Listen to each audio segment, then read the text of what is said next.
Und Zendeli macht ernst gegen Schumacher. Es steht hier mit der 19 Fabio Scherer. Und zwar das nicht mal einfach nur so. Das wird nicht mit nur einer Yellow Flag Location enden. Safety Car kommt in diesem Moment, wird es bestätigt. Hier der Grund. Das gibt einen Aufstieg. Und nicht nur einen Aufstieg, das gibt einen Überschlag. Den hat er aber mal gerade so dann wieder auf alle 4 Räder zurückbekommen. Ja, besser ist das. Den Kopf einfach mal auch ein bisschen festhalten. Das Duell Fabio Scherer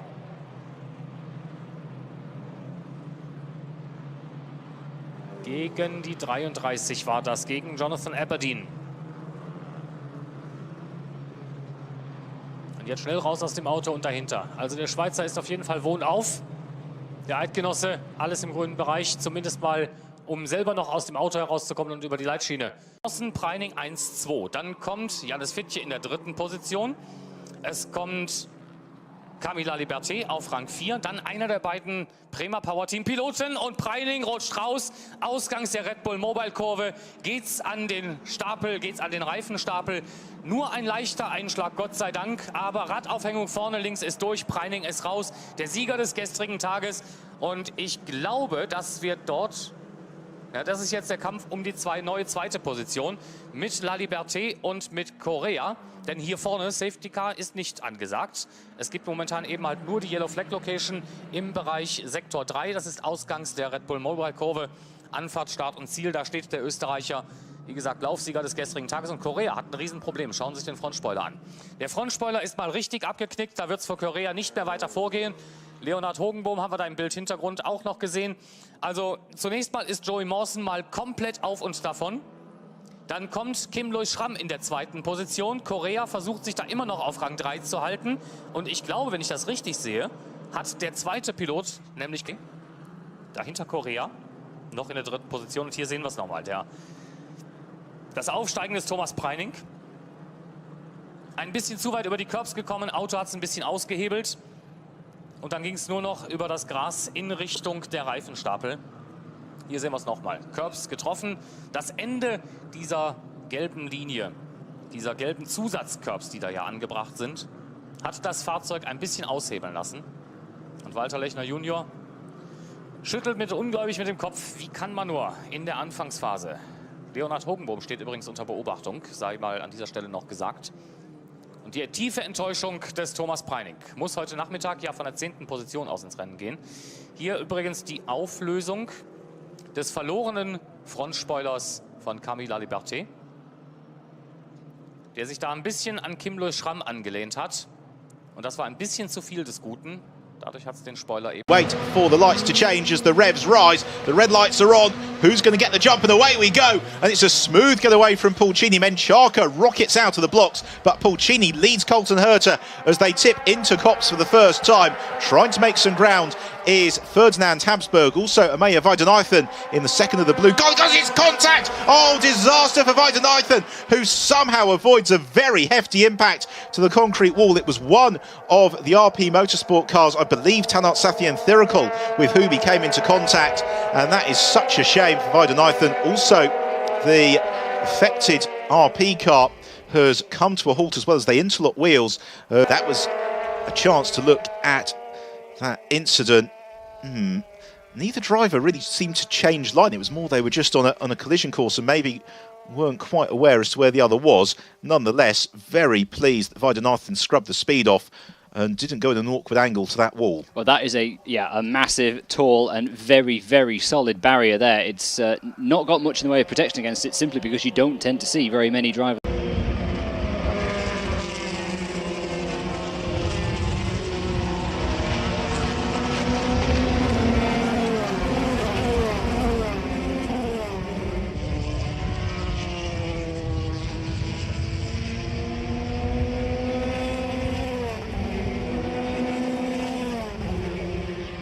This was Essican. Now, this was the incident coming out of the chicane where everyone was really tight indeed. You see a nudge on the way in, and Hughes and Stotthorst getting it all tangled up. Now, there's contact on the way in here. Watch. I'm going to see Alesi tapping round Calderon. Ferrucci not interested in any of that, going straight on. and going past, so I wonder if he'll be investigation. Janos goes around the outside, Alesi has tagged Calderon, and then Jake Hughes with an enormous amount of air, and the wheels spinning as he gets it back down onto the top. Our pole sitter, Arjun Maini, we've had the green flag, now we await the lights, we've got 3 of them already. And for the second time in Budapest in 2016, GP3 is racing with a good start for Albon. Maini knows it, he's gone super defensive, it might not be enough, and Albon is immediately up into the lead with the inside line, crucially for turn 1. Leclerc going to try and, oh, huge smash in the background there. It's a Jensen that's flipping over. Oh, huge and horrible accident to see. Contact at the background there, an immediate safety car, and that is not what we wanted to see at all. I don't think they've got the message. They will any moment now. They'll see the boards, they'll see the LED boards, and they'll see. That was Boschong. I said he made a good start yesterday. So Maini held on to second place. Leclerc unable to follow the driver through. Horrific to see Akash Nandi out of the car because he was rolling there dramatically, and you see what is left of his Genza car. The difficulty, we've had a little bit of rain, it's sometimes distressing to see the car rolling over because the rollover hoop can dig in and threaten the driver's neck. Of course, they have the head and safety device. So he started 17th. Let's watch it at the start. His teammate, Maini, with a poor start, knew it immediately, had to try and cover off Albon. It wasn't happening. Albon straight up into the lead as Maini goes back to the racing line, trying to fight it. Now watch in the background there. So you see, already tagged Nandi into the barriers and flipping over dramatically, but as he came into frame there, he had already lost the rear wheel, and the rollover hoop doing a great job. So Nandi, you can see he's the nearest blue car to our picture on the left-hand side now, and there you see the contact getting in to a Trident at the back. I think that would have been Giuliano Alesi, started in the same part of tarmac. And we haven't had a big smash in GP3 for a while. So as they battled at the front, Albon getting himself up into first position. If you look further to the top of your picture, there you see the contact. And that really a hair-raising moment for the Malaysian driver. I'm delighted to say he is out of the car. And Dr. Ian Roberts will be giving him his closest attention at the moment. Just seeing it one more time. It's the red crash helmet at the top of your picture. Just seeing one more time. There you go. The contact with De Vries, our man on pole position yesterday. Not expecting Maini to take the line, and it's so easy to do. Incredible pictures these, as you see the safety of the new GP316 Dallara built car, hands off the steering wheel and hoping it would end. Thankfully, the car coming to a rest and the rollover hoop doing its job. Absolutely brilliant to see, and I'm delighted to see that that Nandi is out of the car. You see, that's what I mean about it digging in. Sometimes the driver's head can be vulnerable with the soft ground. Albon leading them away, and oh, so close to contact, and he does hit him. Extraordinary on the safety car restart. Boschong taps Leclerc. Now they can start racing, and he's been hit himself. He's off the road. The man who collected Jake Dennis, well, he gave it out, and he got some back. A disaster for Boschong, who drops down the order. But let's see this again. This was before they were allowed to race. Boschong trying to get the best momentum out of the penultimate corner, tagging Leclerc. That bunched them all up. Let's see it on board once again. Just wasn't expecting it, was expecting the field to be back to racing speeds at that stage, and then have our pole sitter, Arjun Maini. We've had the green flag, now we await the lights. We've got 3 of them already. And for the second time in Budapest in 2016, GP3 is racing with a good start for Albon. Maney knows it, he's gone super defensive. It might not be enough, and Albon is immediately up into the lead with the inside line, crucially for turn one. Leclerc going to try and, oh, huge smash in the background there. It's a Jensen that's flipping over. Oh, huge and horrible accident to see. Contact at the background there, an immediate safety car, and that is not what we wanted to see at all. I don't think they've got the message.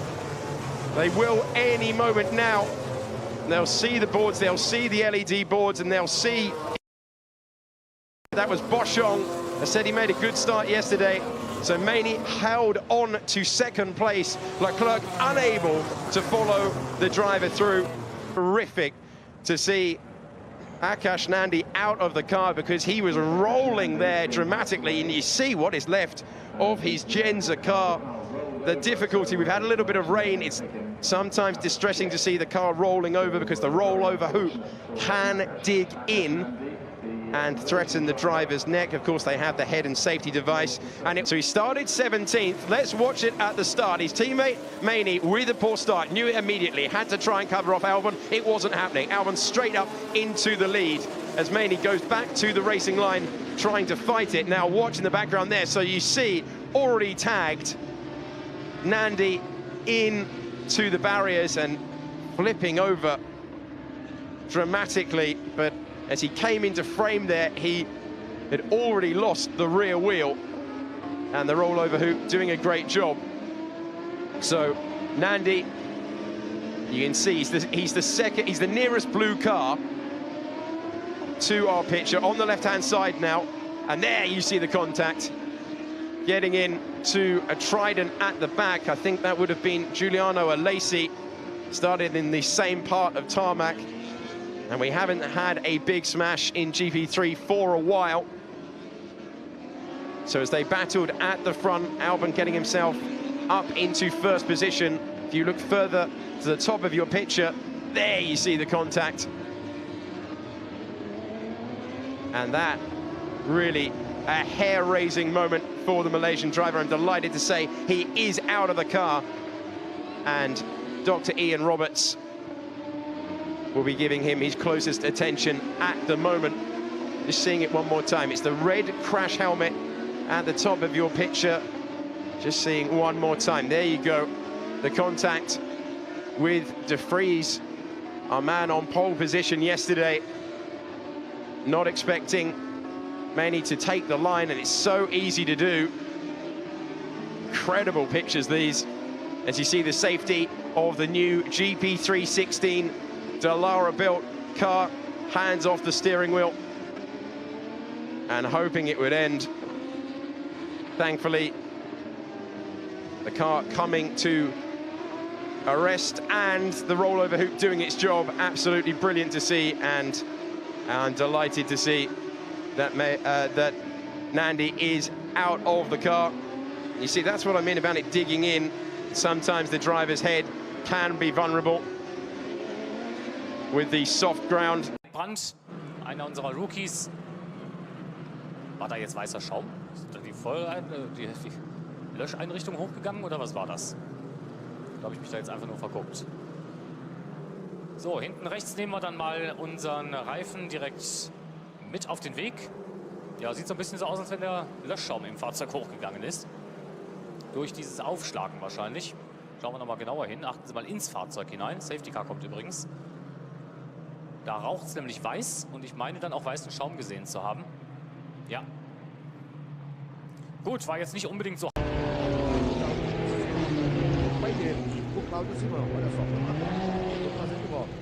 Já vinha ganhando vida própria ali. O João Lemos vinha logo atrás dele, conseguiu evitar o envolvimento dessa escapada do Cláudio Simão. Ele já venceu corrida na C250 Cup e colheu a frente do carro. To go at the end of this lap.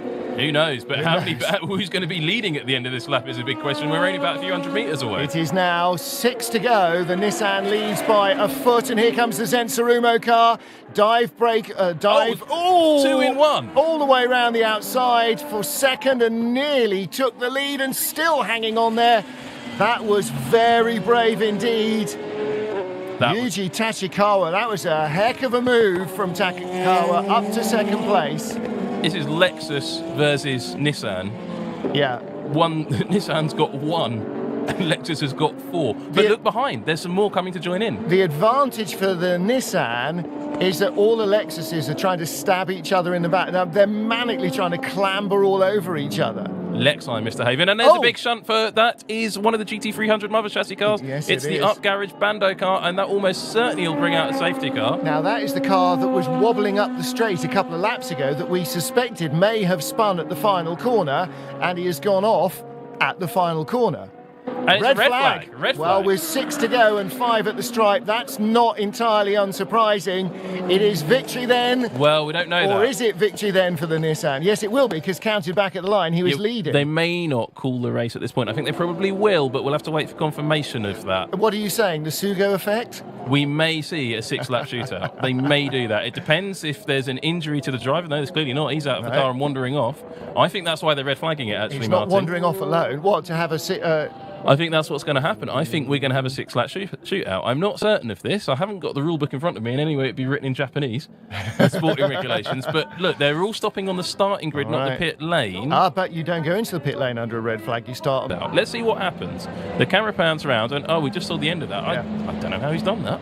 I think he's gone off again. I'm not sure whether there was contact. There was a GT5. Has got. Oh no, but they're celebrating as if it's. Race stop has come up. Race stop. Yeah, well, we know the race has been stopped. But is that the end of the race? So they're still. No, they're not sure. No, they don't know. Kazuyoshi Hoshino there is arguing, going, no. That looked like he was walking back in. Yeah, that's it. Okay. That is the end of the race. It's confirmed. Handshakes. Now, actually, what traditionally for Japanese sport, what should have happened there is he should have been passed a brown envelope filled with cash, as at the end of a sumo match. Well, I think this is one of those races that if it was in Europe, you'd get some fantastic driver comment post-race. Yeah. We will get some driver comment post-race. Yeah. But we're probably not going to understand what that driver comment is. Yeah. So we won't get those translations for a good few hours yet. It'll probably have gone through. There's Michael Crum, our pit lane reporter. So it is victory then for Nissan and Yokohama in a remarkable race. See, early pit stop and getting out and somehow maintaining track position, and they did somehow maintain track position. Nissan's first win of the 2016 season in GT300. Now, we haven't seen the full rundown, so where the GT500 class finished, because did they do it on countback? Because does that, and also in GT300, does that overtaking manoeuvre by... Gewoon volgen. Bas Schouten en Renault Cuppers die dan samen door de S-bocht gaan. Er komt een eerste keer tot contact en dan gaan ze door de S-bocht toch samen. Nog een contact en oei, harde klapper daar voor Bas Schouten in de Seat van Bas Koete Racing. Halve meter mee verder. We kijken nog even onboard naar wat hier precies gebeurd is. Een eerste contactje hier. En dan uitkomen van de S-bocht. Een tweede contact. Ja, geen kans voor Schouten daar. Het was een licht contact met zware gevolgen. Gelukkig enkel voor de wagen, want Bas Schouten die komt er ongedeerd vanaf. Und dann geht es los. Und wir schauen vor allen Dingen auf Josh Files. Was hatte der gestern für einen Start? Und auch heute wieder. Jetzt schon neben Steve Kirsch. Und dann knallt es mal richtig zwischen den beiden. Jetzt geht es da auch für Josh Files leicht in die Mauer. Also das war ein sehr, sehr kurzes und aber ein sehr spektakulärer Startauftakt für Steve Kirsch. Josh Files knallte da regelmäßig schon wieder von hinten nach vorne. Also wo der seine Startperformance herbekommt, ist wirklich kaum zu glauben. Aber da wollte Steve Kirsch eben auch nach innen reinrutschen. Und da haben sich die beiden berührt und Steve Kirsch stieg auf und ging fast übers Dach. Oder war es Dominik Vogel, der da beteiligt war? Wir müssen mal schauen, ob Steve Kirsch da sich schadlos halten konnte. Weil die 41, jawohl, dann war es Dominik Vogel, der einen schlechten Start zu haben schien. Weil die 41, Steve Kirsch ist nach wie vor mit dabei. Und ich bin mir auch sicher, wir sehen den Start jetzt noch einmal. Dominik Vogel mit einem, ja gut, sagen wir mal so, es war die Startnummer 11, Jürgen Schmal, der einen sehr, sehr schlechten Start hatte, und dann ging es für Josh Files nach dieser Berührung nochmal rechts hinüber und er konnte dann auch den Einschlag in die Boxenmauer nicht verhindern. Mit Sicherheit da auch jetzt ein Riesenproblem bei Josh Files vorne rechts. Ja, und Dominik Vogel, er musste da natürlich irgendwie an Jürgen Schmal vorbei, der einen miserablen Start hatte. Und Josh Files knallte dann vorne rechts nochmal in die Mauer und Dominik Vogel wird relativ schnell festgestellt haben, da haben wir keine Chance mehr, da muss ich das Auto abstellen. Und Steve Kirsch, den ich zuerst mal in Verdacht hatte, dass er mit beteiligt war, der sah das Ganze aus dem Logenplatz und konnte dann durchschlüpfen, aber hat natürlich das Übel im wahrsten Sinne des Wortes auf sich zukommen sehen und überhaupt keinen Start hatte in dem Fall. Und das kam dann auch noch dazu, dass Andrea Belicki dort ebenfalls nach innen Fahrbahn mittig ziehen musste, war, dass Antiburi auch stehen geblieben ist. Mike Halder dann über die Wiese musste, auch er hatte leichten Kontakt mit der Mauer. Also es gibt jetzt ganz, ganz viel zu in die Autos horchen. Josh Files kommt jetzt reingefahren. Feile ist da, die 99, der Sieger von gestern. In trouble, Parker, right there. Smoke from the 30, hard into the wall, and she collects Reed Wilson as well. Obviously, fluids being put down there, and Wilson lost complete control of his car. This flat racetrack, there's nothing to take away the speed. Yeah, as you see, she comes down here in the braking zone. It looks like some sort of engine failure.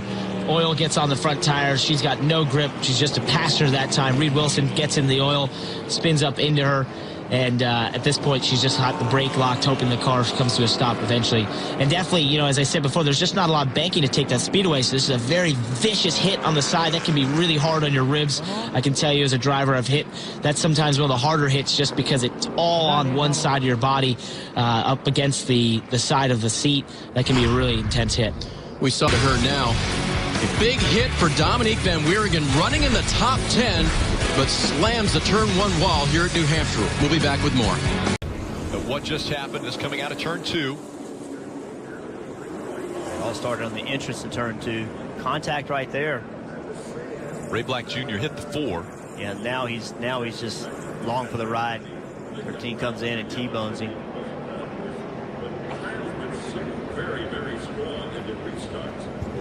Right in the driver's door. That's never an area you want to see another car get hit.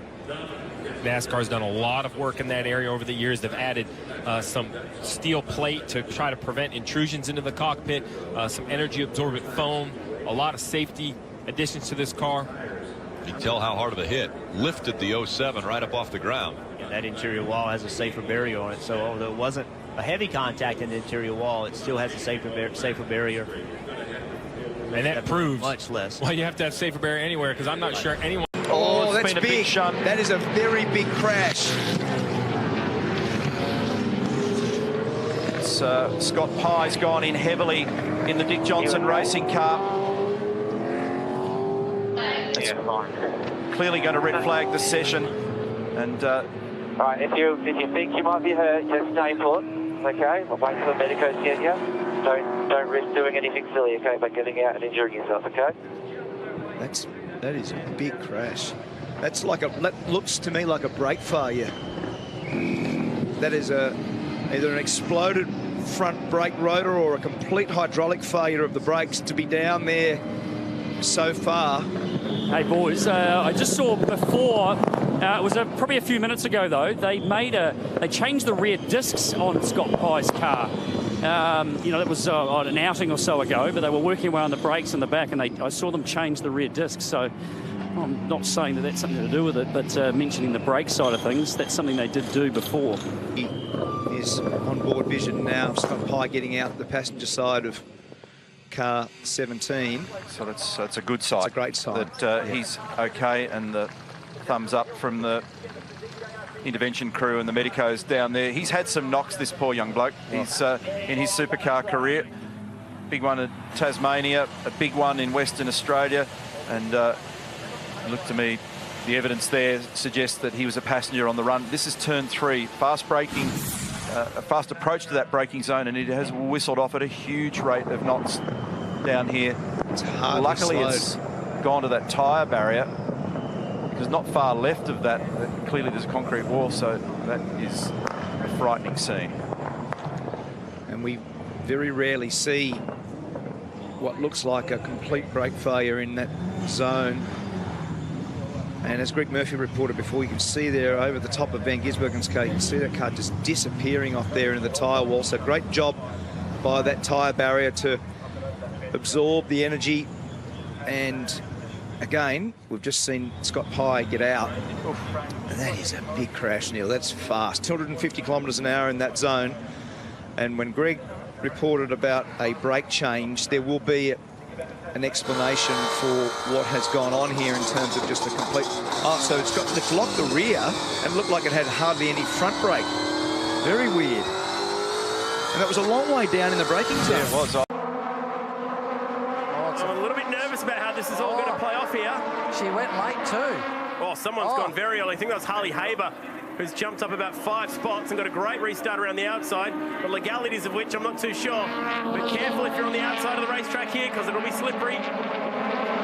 Oh, it's very close. Oh, we got no pedals over in a big way. The reigning champ, the #1, flipping out of control and into the gravel. The 3rd car in successive rounds to flip in this series. Oh, that's and the second one today, he's waving in the car, he's okay. Big accident at turn 1. Now this will be the end of this race now, I think you'll find. It would have been a shortened race anyway. Right in front of the big crowd down there at turn 1. Well, double file restarts can be difficult. Charlotte went late. It was her prerogative as to when she leaves. Yep. But it did stack the field up a bit down there at turn 1. It's not her fault by any stretch. I'm not implying that, but the field was on top of each other down there. A little bit edgy, obviously. Sort of midfield back, it was very messy. It was quite nice and tidy and clean. 2 nice straight lines heading down for the first half of that field, but the back half was just really messy and obviously edgy to go, expecting that it was going to go a little bit sooner than it did. So, and how about that? This big crowd here at the Code Site Ipswich Super Sprint. I'll tell you what, Junior, they've got their money's worth today. We've not even got to the main event yet. This was a monster one. Oh, one of the Western Sydney guys was backwards before the corner even started. Very similar to the rollover that we saw earlier today in the Dunlop series. Corner. Absolutely, at a much faster corner with a much smaller, lightweight car. So you watch this here, counting the rolls. Well, would have gone over quite a number of times. It's a scary one indeed. You can see it. And jolting down on the rear, almost flipping on the spot. It is, absolutely. It's a really unusual crash because it actually stopped in its tracks, but then just continued to tear itself up on the spot. Look at that, there's the track rod bar across the back. That's 3 flips. You can see in there. Oh, wow. Hands are around his head, just holding it all together so he doesn't have his hands flying out the door. There's 4. That is one of the most remarkable scenes you'll see. That is just a remarkable shot. It's 5 and it's not finished yet. Oh, that is Motorsport television in 2016 right there, Junior. That Absolutely. is incredible vision. The violence in slow motion of that crash as parts are still landing. And that is remarkable. And it's just great to see him, obviously sitting in the car there, making sure that everything's working to start with, as you do. Everything's where it needs to be. He'll be a little bit bruised and sore. This will be a great shot above the. Look at the back of this. They're 4 and 5 wide. They were never going to make it. Oh yeah. So it all happened in front of him. Wow. Well, it shows that angle how far the car was still moving in that crash. So there was still some big speed. There's a black car here that gets clipped on the inside. And wham. Up it goes. Very difficult to see where it started. But it looked like Grant Thompson was the guy who was facing backwards in the middle. I think it was the Hertz car that come from his right. He was on the outside pingle, didn't know what was happening on the inside. There is the Hertz car there, just coming across to the left to miss that accident. Well, those 2 cars that got tagged on the inside, one was spinning. They were all taking evasive action, and Pingle, unfortunately, was just caught there on the outside. Violence of that, snap rolling its way through. Like we said, we've had no shortage of accidents in this category, but thankfully, the drivers have... As they charge down to the first corner, this will be electric. Let's race at the Hungaroring. Good start by Lucas. Muller's got away even better. He's going to draw alongside, and he'll have that inside line to beat into the braking zone. Good start too from Cairoli. He's slotted nicely into third position as they go down to the braking zone. It's going to be Muller that beats Lucas to turn one, and there's a big shot behind. That's going to end messily. Oh, that's absolute pandemonium. And it's the 11. Paul Rees is in the middle of that. Yeah, the innocent victim. I didn't quite see who it was that made a Horlicks at the braking zone, but he certainly is. Paul Rees. No, I think Paul Rees is in that. It's his teammate that's still going in the Momo Megatron 12 car, but yeah, is that surely Jaminet? That is Jaminet. Yeah, I don't Safety believe car, and it's Mathieu Jaminet trying to work his way through the field. He is out of this race, and that has blown the championship wide open. Well, the championship leader. Oh, that's a very angry German. That's Bauer. It's normally the Italians you see waving their hands, but Bauer understandably very frustrated. Now, we saw this in GP3, and I was about to say in GP3 the second place man got away. That's Paul Rees's car. Innocent victim there, Paul. It's come a long way to be taken out of turn one. Very frustrating. But in GP3 we saw the second place man get the launch down to turn one. Very rare here at the old Hungaroring. What I mean by that, this track's been resurfaced, and the new surface is allowing equal amounts of grip depending on which side of the grid you're at. If you were on the even numbers last year or the years before, it was very difficult to get the launch down to turn one. This year it doesn't seem to be as difficult, so for the likes of Lewis Hamilton, very important in the Grand Prix later on. But this is a replay. You see Sven Muller getting the launch down to turn one, and what's going to go on further back? Who is it that's going to trigger this mess down to turn one? Oh, it's Jaminet. It's Jaminet. Yeah. It is Jaminet. He put a wheel on the edge there, and I think it was Bauer he actually tagged. Now, that is the rookie. Look, he's got way too much curb. He goes straight into the side of Bauer. Bauer's got no way of slowing down. Rees is involved. Sundal is taken out.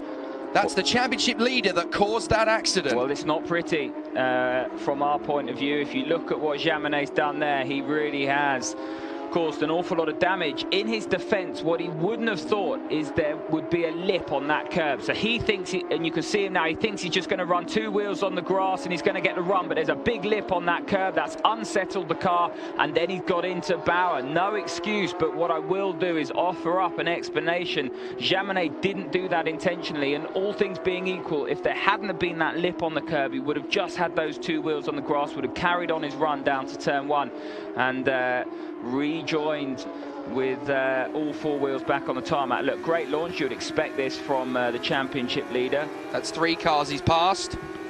4.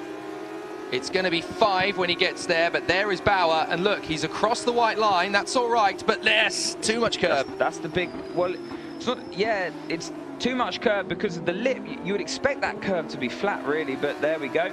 They're flat everywhere else, but not there. Jaminet caught out. Bauer really in a rage. You wouldn't want to be standing in front of him there. No, I don't think you want to sit next to him on the plane home either, because there's going to be an awful lot of foul language from him. Jaminet managing to go a little bit further around the circuit before his car ending up far too badly damaged. Now that, of course, is the championship leader out of the race. Bauer chatting away with Rees. Did you see what he did to me? Did you see what he did? Well, yeah, I will.